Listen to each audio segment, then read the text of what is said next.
We live in a world our ancestors would barely recognize.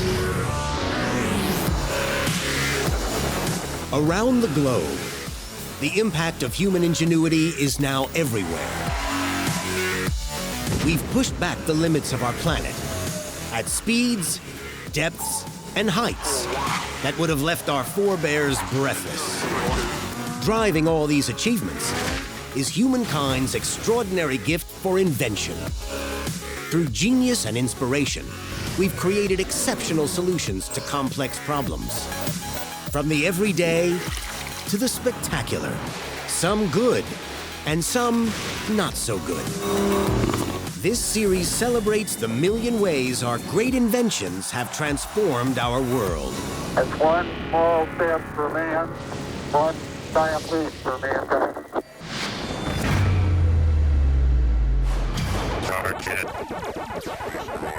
How did we get from this to this? This story is one of extraordinary thrills. World champion! Driven by a revolution in electronics and a transformation of the arts. Fortune favors the infamous. To create a business worth over $100 billion. With some of the biggest names in sports and entertainment all wanting a piece of the action. Conceived in our darkest hours by our most brilliant scientists, they helped us win victory, and they've been stimulating our imaginations and creativity ever since. But which came first, the computer or the game? Believe it or not, without gaming, computers would not be what they are today. Right from the very beginning of the development of computers, games were really at the heart of what was driving the technology forward. Science and video games have always shared a symbiotic relationship. There's so much good that video games can do for us.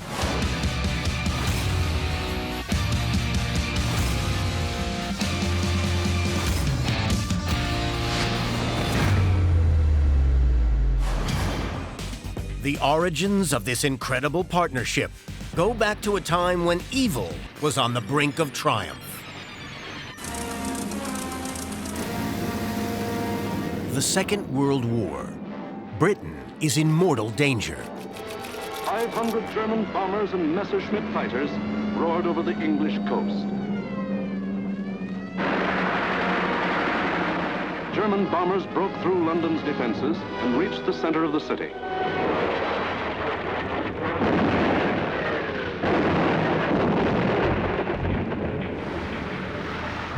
Germany is in the ascendancy. It has conquered most of Europe, and its dominance seems to be rooted in its groundbreaking technology. In the Second World War, one of the biggest assets was cryptography, the ability to send messages that the other side couldn't read. And the Germans gained a huge advantage with the invention of the Enigma machine. Enigma, portable coding machines that automatically convert vital messages into unintelligible strings of letters. They protect the Nazis' most important secrets, especially the missions of their most potent weapon, the U-boat.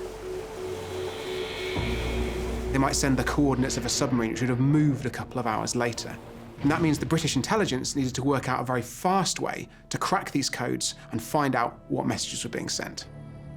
To escape Nazi bombers, the nation's secret code-breaking center has been relocated to Bletchley Park, a country house where a brilliant young mathematician, Alan Turing, reports on the very first day Britain entered the war. One of the hardest things about cracking the Enigma code is the sheer number of combinations that the machine could be set to. There were these dials on the machine, and depending on how you set them up, it would completely change the encryption. And because that was changed by the Germans on a regular basis, it meant that you had to be able to crack that code very quickly. That meant that it was far too slow to try and crack these codes by hand. And so British intelligence decided to use computers. And these aren't the computers that we have today, tiny little silicon microchips. They were huge, clunking, whirring electromechanical machines. But nonetheless, they were much, much quicker than humans at trying every possible combination of codes and working out how that Enigma machine was set up. The computer Turing designed was a game changer, cracking Nazi codes, it helped to swing the war in Britain's favor. But in 1942, the German Navy improved their Enigma machines. Now it could take up to 100 times as long to decrypt each day's U-boat messages. Bletchley Park's computers were overwhelmed. It took nearly a year to design faster code-breaking computers, regain the advantage, and pave the way for an Allied victory. It was not only for the people of Britain, but for the people of the world. Hitler had lost the battle. But with the Nazis defeated, new enemies emerge, with new codes to crack. Just a few years later, the Cold War began. These are today's Soviet weapons, long-distance supersonic missile carriers. Even more powerful computers were needed to crack Soviet codes. But how do you know if your computers were getting smarter? Alan Turing had a crazy idea. What if you could challenge your computer to a battle of wits? Turing was one of the first people to suggest that one way to do this is to get it to play games. Because if a computer could understand the rules of the game and then learn to play it perhaps even better than a human, that could be a first step towards making a machine that was intelligent. There was just one problem. It was so advanced, this piece of software that he envisaged, that no computer could run it. Although Turing talked about this quite a lot, he never actually programmed a computer game. He had a chess simulation game, but it was never actually enacted on a computer. And so the first game of his program, called Champ, was actually played with him taking the role of computer. He would manually go through, try and work out these hundreds of potential moves. It would take him 30 minutes per turn, and then he'd move the piece as the computer would have moved it. But when Turing's chess program played a human, the program lost. So it turned out that even Turing's computer program wasn't smart enough to outwit a smart human. Turing's dream would have to wait. His brilliant idea of a game-playing computer was beyond the technology of the time. He never lived to see his program running on a computer. That would take an electronic revolution. 1950s America. There's a growing demand to store and process information. Electronic computers are getting more powerful and easier to use. Then in 1961, Boston's Massachusetts Institute of Technology gets its hands on the very latest model, the PDP-1. It comes with 9 kilobytes of memory, a keyboard to type in commands, and crucially, a monitor, which could display images. MIT students immediately grasp its potential, not to transform business or manufacturing, but to transform gaming. The first ever computer game was called Space War, and it was developed by a team of guys at MIT who loved sci-fi movies, and so they developed this game where spaceships would move around on the screen and they would fight each other. You're kind of rotating around a gravitational center, and you've got to try and shoot the other ship whilst not kind of getting sucked into the black hole in the middle of the screen. People were completely enamored with it. They loved it. And the game soon spread to other universities. One of the big things about Space War is that this was a shareable computer game. Computers in those days didn't have CD drives or USB or even floppy disk. They had paper tape. And that meant that by giving this punch tape to somebody else, they would have a copy of the program that would allow them to run the game on their own computer. There's just one problem, and that's that there's only a handful of these computers in the entire world, and they cost $120,000. That's about $1 million in today's money. So this wasn't just something that you'd have in your garden shed. The PDP-1 transformed computing. It was used to create the first word processor and some of the earliest electronic music. But commercially it flopped. Only around 50 were ever made. Computer games seemed destined to remain an obscure hobby for a handful of college nerds. But they would inspire a young man from Utah, and history would be rewritten.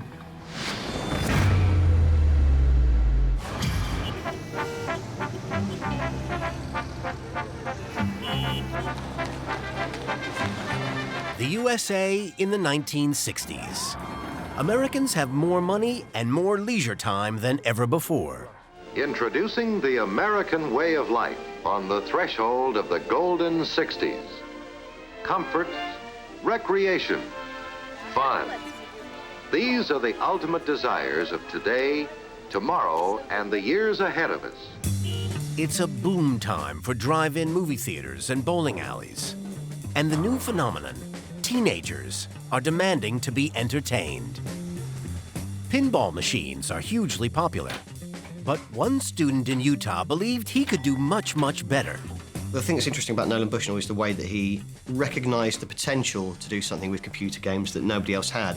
While studying electrical engineering at the University of Utah, Nolan Bushnell came across Space War. It was a life-changing moment. He was sort of blown away by this game and wanted to try and clone it and see if it was possible to get it out there so that more people could enjoy it. During a summer job at an amusement park near Salt Lake City, he realized how he could bring his game to the masses.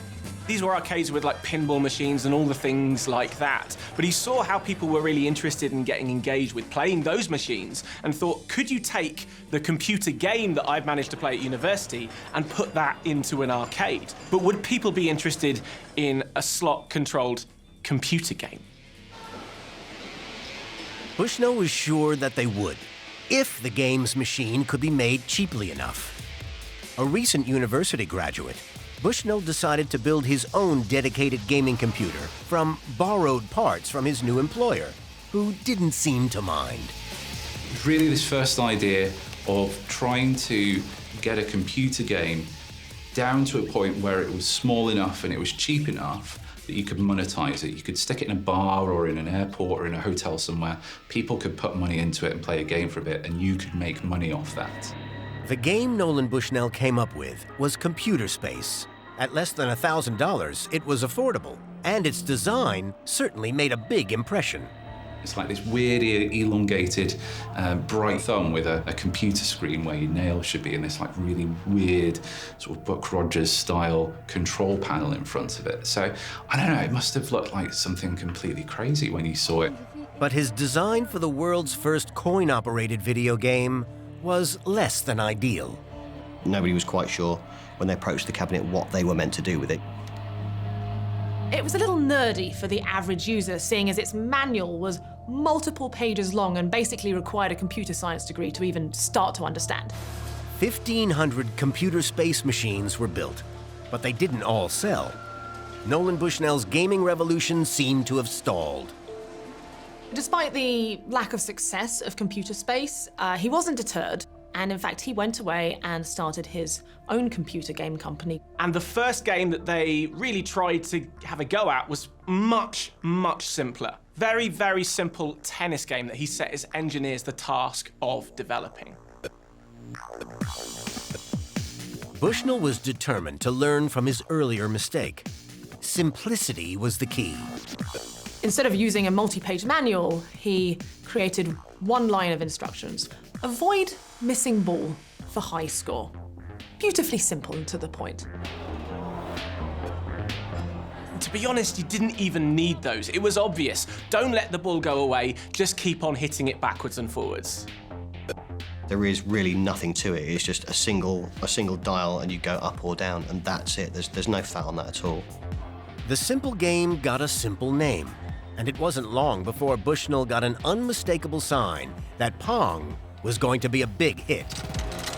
They would stick them in bars in the local area near the developers, and there was one in particular where the developers got called up pretty quickly after they put it in, and the bar owners said that this thing's broken and people can't do anything with it. It's just not working. He discovered the problem with it was that actually it had broken down because it had too many quarters in it. It was so popular that everyone had jammed the machine, desperately putting money in to play it. I think that was probably the first point that they went, hang on, I think we're onto something here. Bar owners loved Pong for one simple reason. It made money. At least 4 times as much revenue as a pinball machine.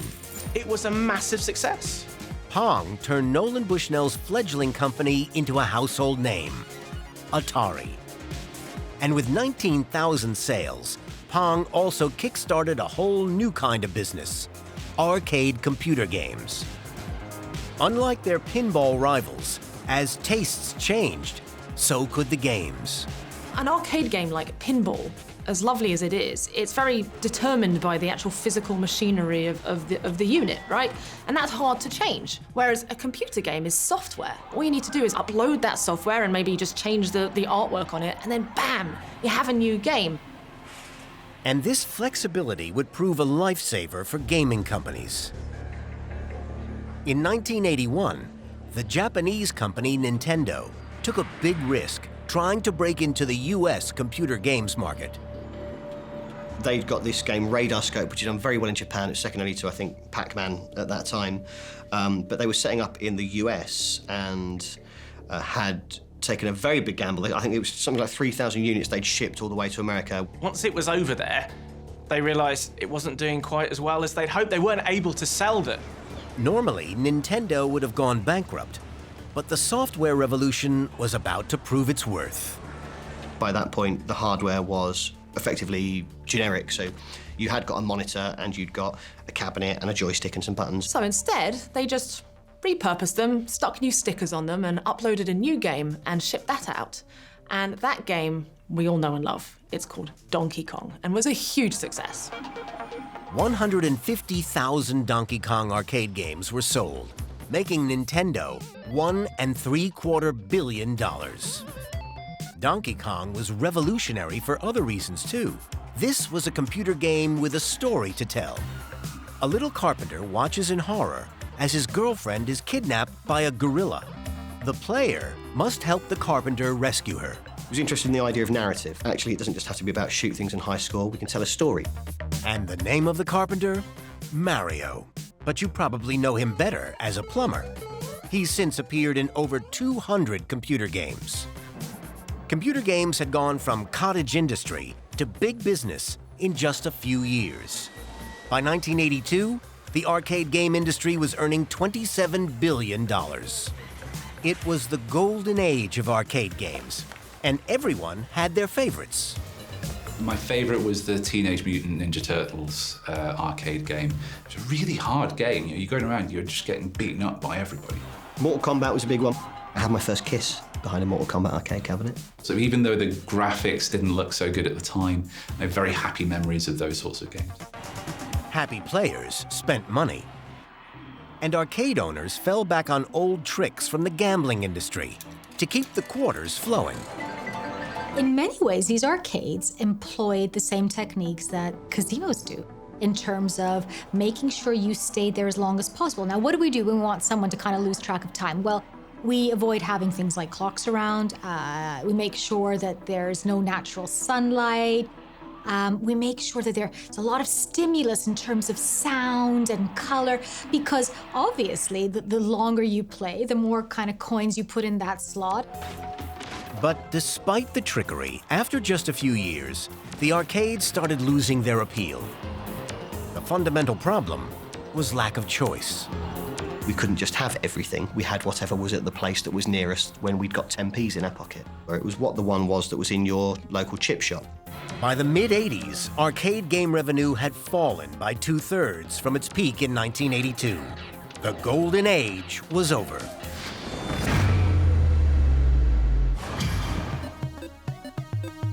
Arcades faced a new challenge, a revolution in home entertainment, the computer games console.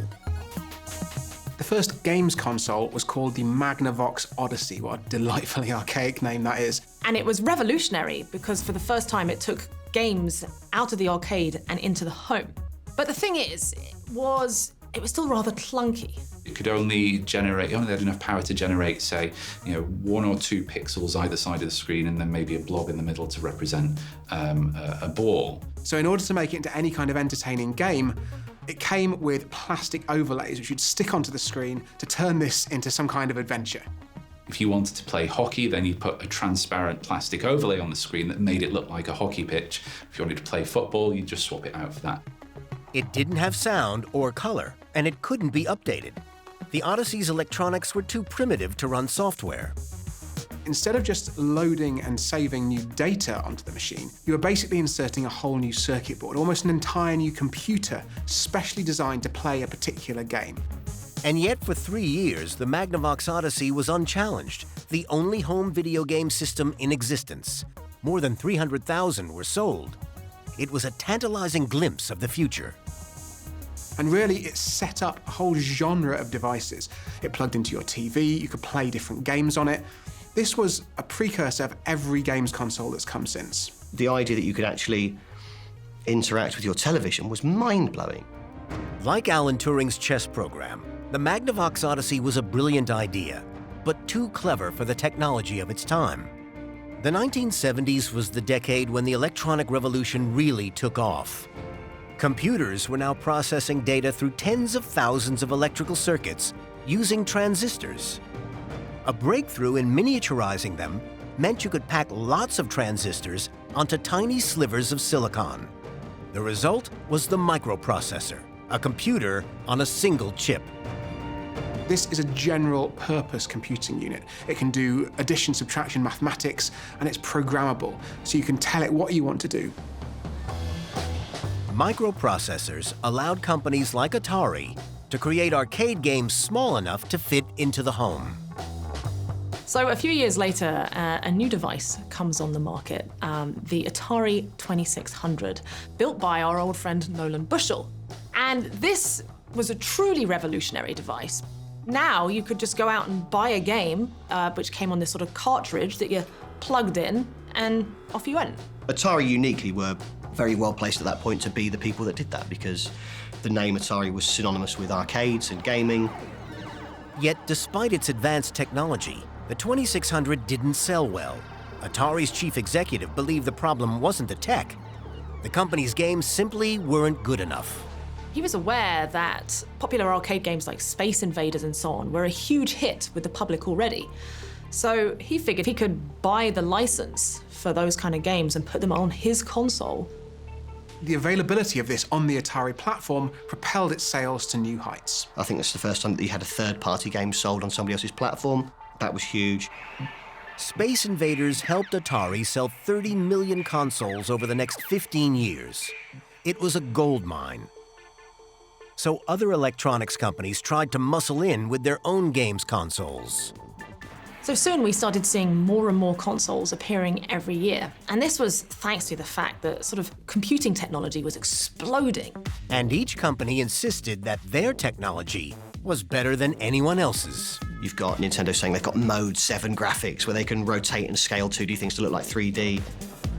Fundamentally, it is about realism, it's about colour, it's about speed, it's about excitement, it's about giving you the most overwhelming experience that technology can offer you at that point.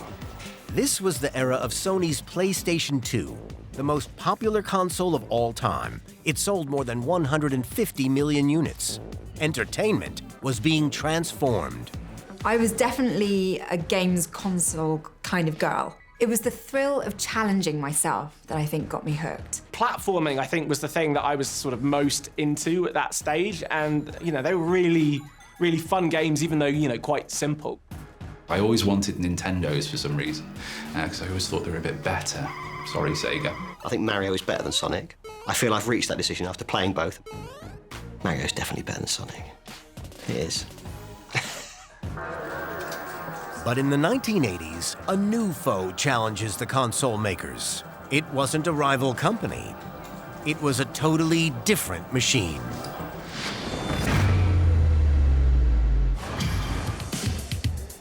In 1981, the computer giant IBM created its personal computer, the PC, the first machine they specifically designed for the home, not business. Consoles were no longer the only game in town. You could probably have bought a computer for comparable or less money that did an awful lot more and was probably more powerful than the console. Video games console, once you bought it, that was it. You couldn't really do anything with it. You couldn't upgrade it. You couldn't update the operating system or anything like that. IBM electrified the market by revealing the PC's technical specifications. Owners could pimp their PCs with powerful graphics and sound cards made by other manufacturers. Games designers suddenly had an exciting new platform for their ideas. The people that were into PC gaming were constantly upgrading their own machines to be able to play the game, so it was not only better for the developers in terms of making a game, but the games could always be more cutting edge. And it always seemed to be more games as well. for a PC, so why wouldn't you be a PC gamer? If every home in the US has a computer, but maybe only 10% of the homes have a games console, then it kind of makes more sense to go for the PC market than the games console market. There's a lot more potential for getting a lot more money. As games moved into millions more homes, designers used the psychological insights first learned in the arcades to make their products more compelling. Now, obviously, they couldn't control the home environment. What they could control were the rewards that you were given that made sure that you stayed on. Our biochemistry, actually, is designed for that. The key is dopamine, a chemical in our brains critical to motivation, arousal, and reward. Humans are powerfully drawn to anything that releases dopamine. There's that human desire for an instant return. It's that dopamine hit. You win the race, or you explode your spaceship, or you upgrade into a better spaceship, or you get more credits. It's a dopamine hit.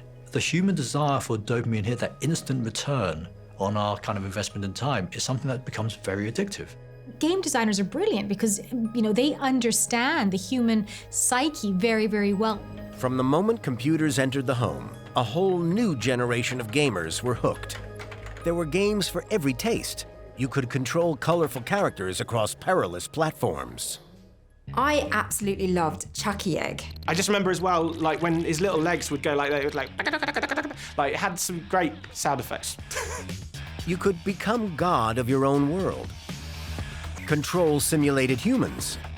Adventure through strange and unsettling worlds. I remember a game called Blood Money where you're in a submarine and you're going around shooting alien fish to get money. It was really weird.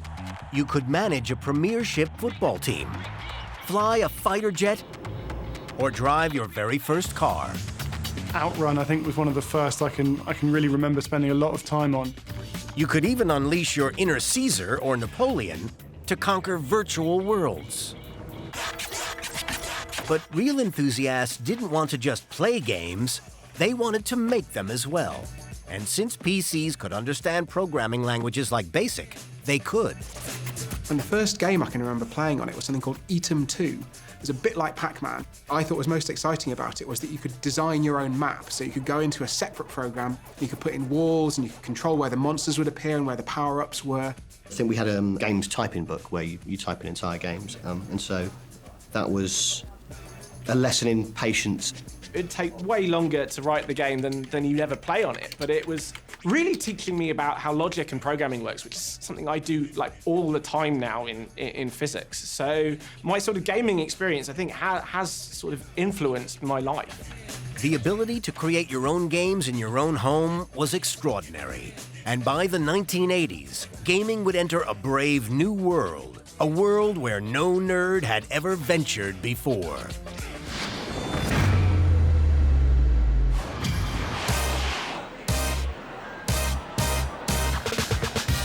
The new world of mobile gaming all started with the Game Boy. Suddenly, you had computer gaming in the palm of your hand. It was cheap, it was affordable, and it had the brand of Nintendo at the time when Nintendo were undisputably the gods of gaming. It's just this idea that you could, just pick up a console and switch it on and it'd be ready. Wherever you were, you could just play games for 5 minutes. That was completely alien at that time. But what was the magic ingredient was the game that Nintendo chose. It was the marriage of this handheld device that was extremely convenient, mixed with a game that was almost addictive, Tetris. Everyone could play it. In 1996, at the ripe old age of 7, the Game Boy got a new lease of life from another game changer, Pokemon. It became one of the biggest game franchises of all time. Game Boy wasn't the first or last, but few handheld consoles could challenge the gaming Goliath. Nintendo sold nearly 120 million of them during its extraordinarily long production life. It's hard to describe how awesome it was. I mean, it was one of those things that everybody had and I really wanted one. And my mum teased me relentlessly about it. She was like, no, you can't. I eventually got one for my birthday and I think I nearly passed out with excitement. After it bowed out, both Sony and Nintendo created other handhelds based on newer technology. But the real success story wasn't a gaming machine at all.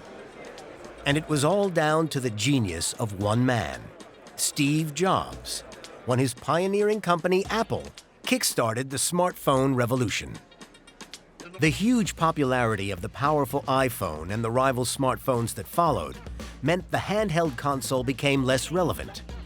In 1989, the year the Game Boy was launched, revenue from mobile gaming was a mere $1 billion. 30 years later, it had soared to nearly $70 billion, half of the total gaming market, and almost all of it earned from smartphones. But beyond thrilling us, gaming can now help cure us. What we're starting to see nowadays, just over the past 2 or 3 years or so, is scientists starting to really think about how they can use video games as their labs, so their own kind of digital, online, experimental environments where they can collect data. In Sea Hero Quest, researchers collect information about how people navigate. That data becomes a valuable diagnostic tool. You have a fantastical seafaring dad who's starting to lose his mind, and he's lost his journal of all of his amazing adventures from when he was younger. They've been scattered to the seas. So you as his son have got to go out and try and collect all of these memories from his journal. So you've got to figure out where all the boys are on this map. Once you've had time to memorize it, then you get into the game. Now behind all of that is a massive experiment. So what's happening is that a team based at UCL and the University of East Anglia are collecting data on where you go, how you navigate around that environment, what you do when you go in the right direction, and critically what you do when you go in the wrong direction. And all of it is in order to understand what goes wrong in that sense in terms of spatial navigation in the case of things like Alzheimer's disease. More than 4 million people from every country in the world have played Sea Hero Quest, producing over 100 years' worth of data. It's helping scientists understand much more clearly when and how our navigation ability declines with normal aging. But the reason why people anywhere on the planet can join this huge online experiment is down to the extraordinary vision of an obscure British scientist. In the 1980s, only one group of people had access to computer networks linked to like-minded gamers, students at the biggest universities. They alone could go beyond the single-player experience and play with others. So you could be playing someone completely other side of the country to you that you likely you've never met and maybe never ever will meet. But you couldn't enjoy the thrill of space war over these rather slow networks. The first online games were less visual and more collaborative. They were text-based games, so you kind of say things like, go north, and it'll move you north. Players may have had to write instructions like, take, look, or attack, to play in this shared world. But they knew the concept had a future. You had this shared universe where you could do whatever you wanted. You could fight other people, or you could join communities of like-minded people and just socialize with them. That ability, even that early, to share a gaming experience with somebody else, not with you, it's mind-blowing. So it's not a massive jump of logic or of imagination to think, why can't I do it with somebody on the other side of the world? So when the World Wide Web came in, that allowed people from anywhere in the world at any time to participate in these same games. In 1990, Tim Berners-Lee invented the key components of the World Wide Web. These include the first web browser, a system for identifying computers anywhere in the world, and HTML, a language allowing anyone to create a web page. Games designers use these web tools and combine them with the latest cutting-edge graphics originally developed for PC games. As a result, game playing went global. One of the biggest was World of Warcraft, which launched online in 2004 and is now in its 7th expansion. Beautiful, ephemeral, unattainable. I didn't listen. No one listened. There was this incredible, at the time it felt like an endless world that you could explore. This really vast experience where you can just bump into other people all the time. In a kind of real-time setting where you've got an actual 3D character who can wave and talk. Then you can also create guilds of like-minded people who want to do that particular thing. Maybe they want to raid and they want to kind of take down high-level bosses, or maybe they just want to faff around and chat to each other. There's such a vast, rich story there that, you know, like I say, I've been playing it for 10 years and I've still not got through it all. Online games create immersive worlds where people can play together and make real, lasting friendships. Minecraft was the one for me. I mean, I spent thousands of hours just existing in this world with friends I'd only met through a friend on the internet, building a world together. It's intoxicating. We'd set projects and decide, okay, we're going to go to that place and build this thing, and we're going to gather the resources and do it together. And there's something different about that. You know, there's this caricature of the kid playing alone at home and, you know, mom saying, you know, go out with your friends and play. There's no go out with your friends and play. I could be playing with my friends at the other side of the world. I could be playing with my best friend who I've never met before on the other side of the world, because that's what that sense of community is a big part of it. I don't really think that we should be thinking about in terms of whether they're better or worse than real-world friendships, but they're just different and they have their own benefits. I built a theme park. So we literally had a working roller coaster, and there was an archery thing where if you shot 3 targets within a minute, you won a little prize that came out of a machine. There was a log flume. That sort of the grandness of creating an entire theme park in a game. It may look simple, but it's collaboration that's led to 175 million sales, making Minecraft the best-selling game of all time. There's loads of games I really enjoy, but there's nothing that's ever got me like Minecraft. Yeah, that's a real place that I've been, even though it isn't. The problem, I think, becomes when you feel only comfortable connecting in the online world and you retreat from the you know, the real world, as it were. That is an issue, and I think there needs to be some kind of honesty about that. But what if you don't have to choose between the online and the real world? What if you can do real things in a virtual world? You get to be a part of an entirely different world. You get to have experiences like you couldn't imagine. There's no boundaries anymore. There's no things like physics, or you could be flying a dragon, or you could be going underwater, you could be going into space and doing a spacewalk. You could literally be doing anything you imagine with no boundaries. And that's what's so exciting with VR. The origins of virtual reality can be traced at least as far back as the 1950s. Air forces began using ever more realistic flight simulators so their pilots could learn to fly without putting themselves or their cutting-edge aircraft at any risk. 21st century technology takes the flight simulator to ever greater levels of realism. But pilots aren't the only ones now learning in a virtual world. VR for surgery and medical training is enormously valuable, and it is now being used around the globe. So there are medical schools now, particularly in the Far East, that use this. So the old-fashioned idea about showing medical students surgery on, you know, real-life bodies, don't need to do that anymore. You can have a virtual classroom of as many people as you want, watching a skilled surgeon demonstrate all the anatomy of the human body using a VR replica, showing all the complexities, rotating the viewpoint up and down, and I would hazard a guess that that's the way surgery will almost always be taught in the future.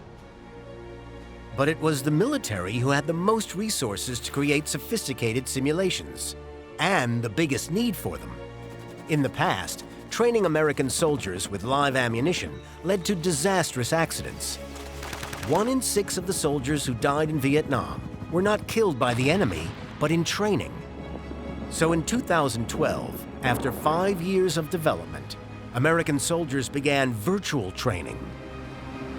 What this system is designed to do is expose soldiers to different types of scenarios or environments that they might encounter downrange, whether it be deserts or mount environments. They will get a general feel to what they might be able to see downrange. Let's go, squad leader. You got everybody back? Keep moving, keep moving. Go, let's get somebody up on the high ground. They've even developed a program for dog handlers to hone their skills by working with virtual dogs.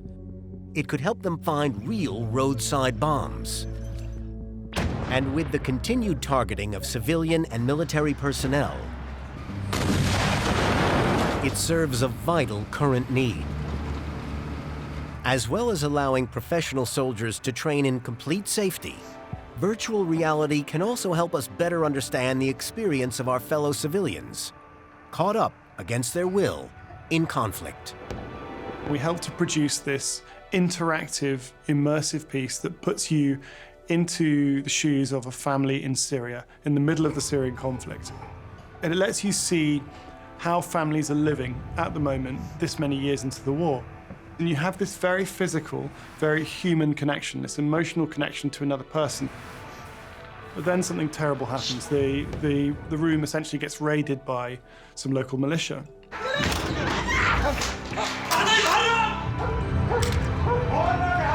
And you have to make a decision of what the family does. So you're given two very stark choices. Do you run or do you hide? And then you get to choose, you see something happen, and again, usually it's very bleak. And then at the end of your chosen narrative, you're given a simple message from the Red Cross to explain that they're one of the few people left there. And essentially the message being that for these families, there is no right choice. And doing that in virtual reality, it doesn't allow you to escape from that reality. You're in that world, everywhere you look, it's around you. And that's something very impactful, which hits people very heavily emotionally. The power of empathy and the ability to work together in teams are important aspects of the appeal of computer games. But sometimes, we just can't resist our desire to compete.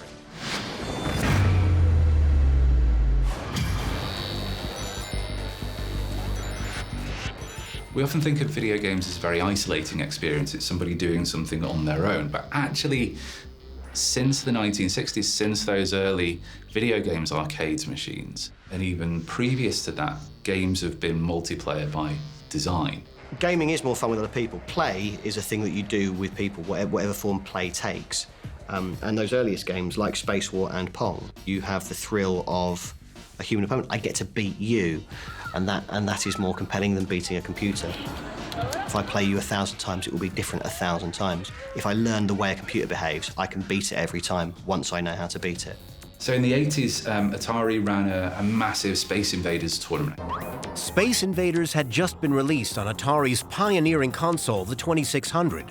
Players competed in 5 regional events across America. I think 10,000 people took part in it in the end, and there was a big finals event held in New York. But even in this pioneering contest, the consoles couldn't be linked together. The players weren't fighting each other, only the Space Invaders. It was another decade before game designers could give players the dubious pleasure of killing each other.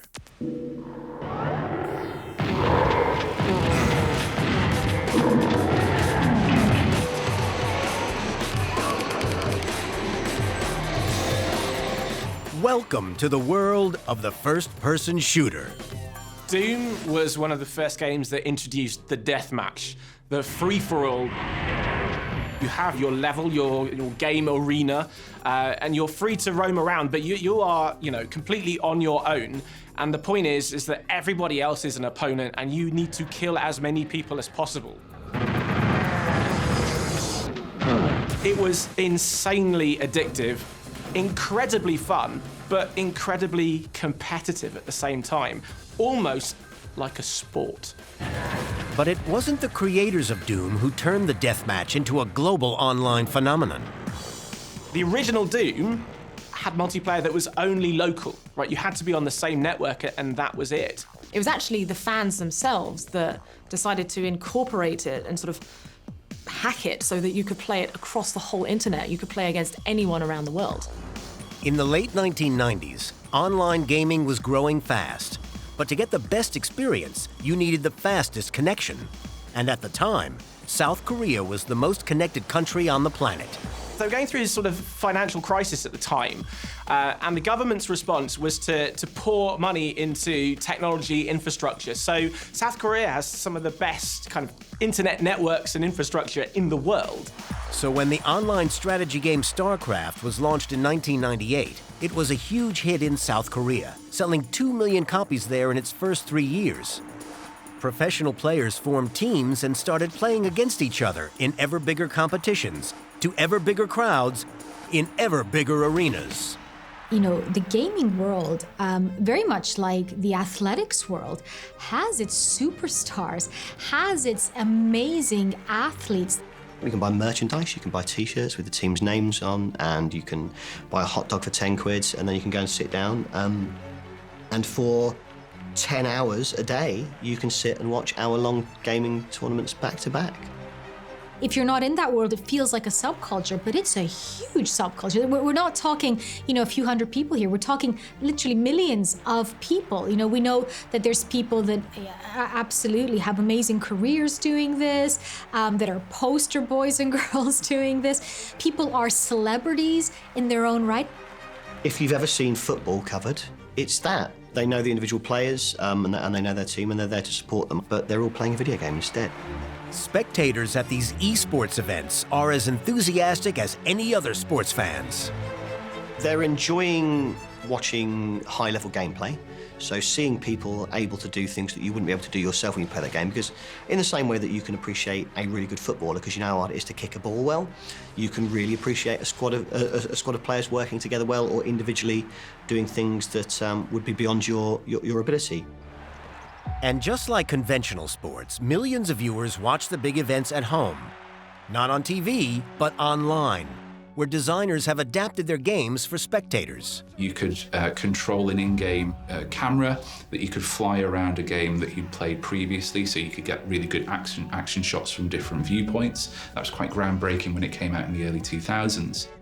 So the big esports-orientated games that broadcast live online have these systems whereby somebody who's effectively a director and a video cameraman basically can figure out what the best shots will be live during these sports matches in the same way that you'd have those sorts of people recording a live football match or a live hockey match. Prize funds in the biggest competitions are now reaching tens of millions of dollars. Top players can earn hundreds of thousands of dollars a year or more.